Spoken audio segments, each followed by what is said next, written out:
দরুদ এত বড় ইবাদত, একবার দরুদ পড়লে আল্লাহ তাআলা 10টা রহমত দেন, 10টা গুনাহ মাফ করেন, 10টা মর্যাদা বাড়িয়ে দেন।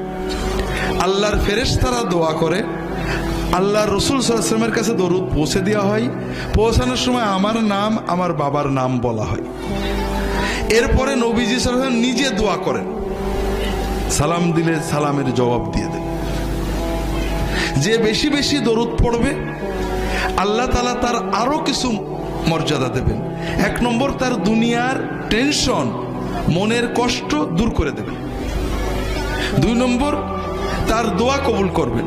3 নম্বর, আখিরাতে সে রাসূলুল্লাহ সাল্লাল্লাহু আলাইহি ওয়াসাল্লামের শাফাআত পাওয়ার বেশি যোগ্যতা অর্জন করবে।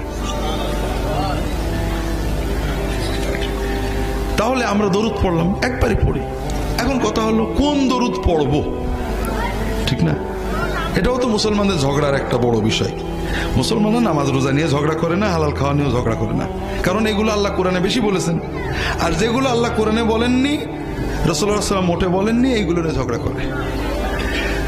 দরুদ আল্লাহর ইবাদত, ঠিক না ভাই? তবে এটা আল্লাহর কাছে চাওয়া।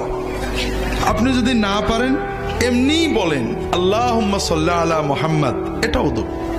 আল্লাহুম্মা সাল্লি আলা মুহাম্মাদিন ওয়া আলিহি ওয়া সাল্লিম, এটাও দরুদ এবং সালাম। তবে রাসূলুল্লাহ সাল্লাল্লাহু আলাইহি ওয়াসাল্লাম যেটা শিখিয়েছেন সেটা উত্তম। রাসূলুল্লাহ সাল্লাল্লাহু আলাইহি ওয়াসাল্লাম যেটা শিখিয়েছেন, আপনি যদি আল্লাহর কাছে নবীর, তার হাবিবের ভাষায় দরুদ পড়েন, দোয়া করেন, আল্লাহ বেশি খুশি হবে না? তাড়াতাড়ি কবুল হবে না? হ্যাঁ, এই জন্য রাসূলুল্লাহ সাল্লাল্লাহু আলাইহি ওয়াসাল্লাম আমাদেরকে দরুদ ইব্রাহিমী শিখিয়েছেন, নামাজে আমরা যেটা পড়ি। এছাড়াও ছোট ছোট দরুদ আছে, আমার রাহে বিলায়াতে অনেকগুলো দরুদের সুন্নত দরুদ আছে, পড়তে পারেন। যে কোনো দরুদ আপনি একবার পড়লেন, এখনো শেষ হয়নি, আপনি আল্লাহর জিকির করলেন আজানের সাথে, নবীর দরুদ পড়লেন।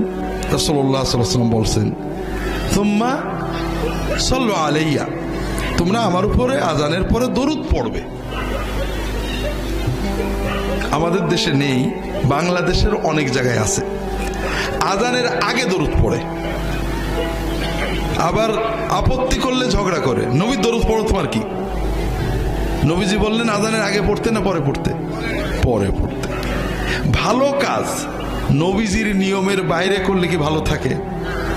আপনি নামাজ শুরু করেন না, বিসমিল্লাহ বলা ভালো কাজ না খারাপ কাজ? বিসমিল্লাহ আল্লাহু আকবার করবেন, হ্যাঁ? কি বলবেন?